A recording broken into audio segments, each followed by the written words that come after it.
à cette magnifique mosaïque humaine et culturelle qu'est le peuple ivoirien, frère du mien. C'est le récit de notre invité, Amadoune Touré, journaliste, ancien de l'ONU, diplomate. Bonjour. Bonjour. Merci d'avoir accepté notre invitation. Merci de m'inviter. Alors, Amadoune Touré, diplomate, journaliste. Un être humain doit être un être complet. Et il est très difficile de choisir entre les différentes expériences que vous vivez et qui font de vous ce que vous êtes. Et puisque vous m'imposez une option, je dirais que je suis journaliste. Ils ont aussi l'habitude de dire que le journalisme mène à tout, Exactement. à condition d'en sortir. Pour l'instant, je n'en suis pas sorti, parce que c'est un métier que j'ai choisi librement. C'est un métier que je trouve noble. La Côte d'Ivoire plonge dans une crise et vous étiez ici comme non seulement chef des informations de l'ONU, mais par fini, vous devenez le porte-parole. Vous avez mené une mission. Est-ce que c'est ce que vous a poussé à écrire La Côte d'Ivoire Renaissance? Oui, bien sûr. Qu'est-ce qui vous a inspiré? Vous avez dit que j'étais là. Ce qui m'a inspiré, c'est d'abord des raisons sentimentales. Parce que je suis malien et tout ce qui se passe en Côte d'Ivoire intéresse les Maliens. Tout ce qui se passe au Mali intéresse les Ivoiriens. J'ai dit dans la dédicace à cette mosaïque humaine, culturelle, et frère du mien. Ça veut dire la proximité entre les deux pays. Bouaké est l'une des villes qui accueille le plus de Maliens après Bamako.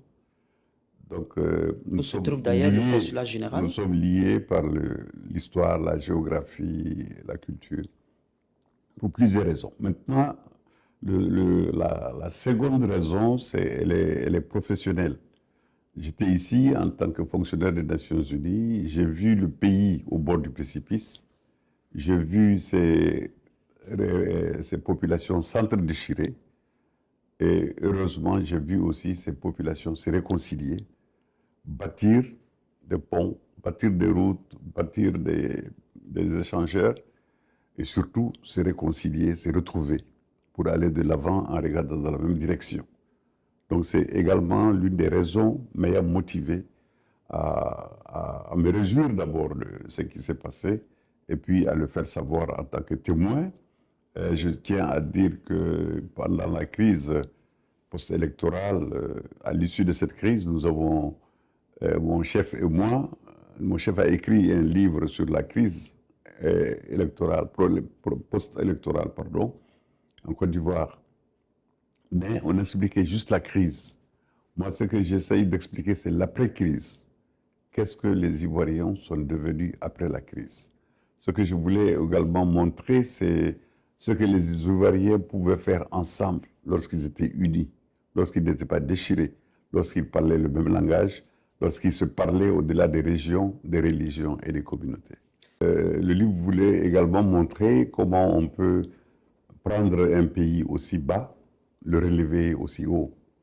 C'est très important de montrer la gouvernance d'un homme d'État, Alassane Ouattara, qui a pu conduire à de tels résultats, à des résultats physiques, à des résultats, vous avez cité les infrastructures, vous aurez pu citer l'économie avec la croissance extraordinaire.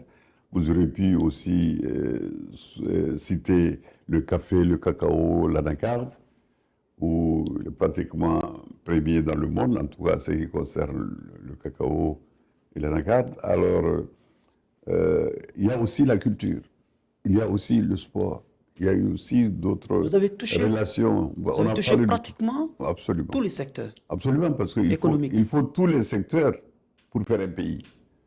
On a tendance à donner la priorité à certains au détriment d'autres, mais il faut tout dans un pays. C'est pour cette raison que nous avons touché à tous les domaines, parce que tous les domaines étaient touchés. Ils étaient par terre, il n'y avait rien de marché. Vous nommez un secteur, vous voyez les insuffisances, les carences, les manques qui caractérisaient ce secteur-là. Et il faut relever tous les secteurs en même temps. 382 pages La réalisation de ce livre vous a pris énormément de temps, monsieur le ministre. Dites-nous comment vous avez pu réaliser. Oui, le livre a pris presque 4 ans. Parce que vous savez, étant journaliste, il faut collecter les informations, il faut classer les informations, il faut comparer les informations que vous recevez avec la réalité. Il faut tout un travail de recherche également, surtout sur les faits et les chiffres. Il ne faut pas se tromper. Mais la longueur est due aussi à l'ouvrage, à un ouvrage qui est consacré à un homme qui est encore au pouvoir. Il n'a pas fini ses mandats. Ce qui aurait facilité la tâche, ça aurait été juste une monographie historique pour dire de telle date à telle date, il a fait ceci et puis il est parti, il a fini son mandat. Mais c'était du travail en cours qu'il fallait aborder en actualisant certains faits, en actualisant certains chiffres, sans oublier l'essentiel, c'est de faire savoir ce qui a pu être réalisé de son accession au pouvoir à l'heure actuelle. Donc il fallait toujours actualiser. Le livre était prêt pratiquement juste avant la CAN. Mais après, j'ai décidé de regarder un peu la CAN parce qu'il y avait un volet sportif. Dans le livre, il y avait un chapitre sportif. Il fallait actualiser. Sinon, le livre aurait été dépassé par ce qui se serait passé pendant la CAN. Donc il a fallu attendre également cela. Mais vous avez dit 382 pages. C'est l'écriture, c'est la relecture, c'est le changement, c'est l'actualisation. Ça prend du temps. Et je me suis rendu compte qu'écrire un livre n'était pas juste écrire un article de presse. 4 ans et enfin, le livre est sorti. Le bébé est là. Bien. Le bébé est là. Il s'agit d'un homme qui est encore au pouvoir. La Côte d'Ivoire se prépare pour les prochaines élections en 2025.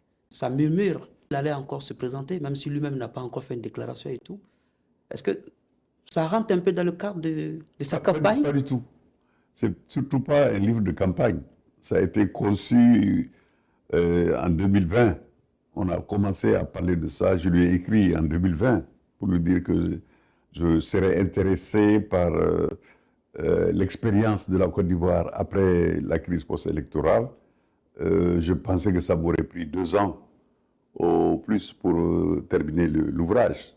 Mais au fur et à mesure que je rédigeais, je me suis rendu compte qu'il fallait ajouter des chapitres, qu'il fallait mettre en perspective tout ce qui pourrait se passer également, pas seulement ce qui s'est passé, et tout ce qui pourrait se passer. Donc cela, bien sûr, a pris du temps, mais nous pensions, moi personnellement, je pensais avoir fini ce livre au plus tard en 2023. Au plus tard en 2023, vers juillet ou août 2023, pour que ça sorte en septembre. Mais c'est sorti plus d'une année plus tard, en raison des contingences que je vous ai citées. Mais ce n'est pas un livre pour la campagne du président. Nulle part, il n'a été question de ça. Il n'a pas besoin de ce livre pour faire sa campagne. Il a déjà fait plusieurs campagnes avant la conception, l'élaboration, l'écriture et la publication de ce livre. Mais c'est une coïncidence, je reconnais que c'est une coïncidence. Il apparaît presque 10 mois avant l'élection présidentielle. Bon, bien sûr, ça parle de son bilan. Bien. Vous dites ça encore dans cet ouvrage, je cite, « Dans les mains d'un homme fort, d'un homme de foi, même un brin d'herbe devient une épée. » C'est cela. C'est cela, c'est comment on peut transformer les difficultés en opportunités, comment on peut transformer la crise en chance pour réaliser de grandes choses. Il faut voir dans toute crise une opportunité, plutôt que de voir dans les crises des freins qui vous empêchent, qui vous tétanisent, qui vous inhibent et qui vous empêchent d'avancer. C'est pour cela, donc, si vous donnez un brin d'herbe à un homme de foi qui a la volonté, qui a l'engagement, qui a la détermination, ce brin d'herbe devient une épée qui lui permet de tout conquérir et de tout réussir. Comment les Ivoiriens ont accueilli ce livre? Il y a pour l'instant des commentaires favorables des médias que j'ai reçus ce matin, Mais il faut certainement donner le temps de connaître. de connaître tout ça. Il faut donner le temps au temps. Mais ce n'est pas seulement la réaction des Ivoiriens, c'est la réaction de tout le monde. Parce qu'on n'écrit pas un livre pour un public donné. Dès qu'on écrit le livre, il est parti. C'est une bouteille à la mer. Vous ne savez pas là où ça va atterrir. Et un lecteur qui achète un livre, ça devient son livre, quelle que soit sa nationalité. Hamadoun Touré est un témoin privilégié de la renaissance de la Côte d'Ivoire. Et c'est pourquoi il a écrit cet ouvrage que vous voyez, Côte d'Ivoire, la Renaissance. Merci, Monsieur le ministre. C'est moi. Merci, chers téléspectateurs, d'avoir suivi cet entretien. Portez-vous bien et travaillons dans la beauté des choses.